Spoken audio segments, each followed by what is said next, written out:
მინდა შევეხო თემას, რომელიც ნაციონალური მოძრაობის მიერ დაგეგმილ ყრილობას ეხება და ის გაიმართება მომავალი წლის 20 იანვარს. მოგხსენება ყველას, რომ ეს პოლიტიკური ორგანიზაცია პოლიტიკურ ასპარეზზე უკვე არის ჩაძირვის და მისი, ასე ვთქვათ, გადარჩენის საშუალება ფაქტობრივად აღარ არსებობს. ვინც არ უნდა ჩაანაცვლოს სააკაშვილი პარტიის თავმჯდომარეობის პოსტზე.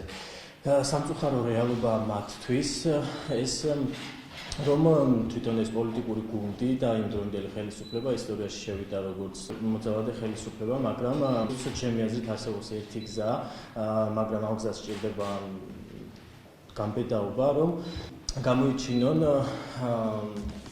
სურვილი და ხალხს მოუბოდიშონ, ასე ვთქვათ, წარსულში ჩადენილი შეცდომების გამო და მოიპოვონ ხელახლა საზოგადოებაში ნდობის სტატუსი აიმაღონ ან ხელახლა მოიპოვონ.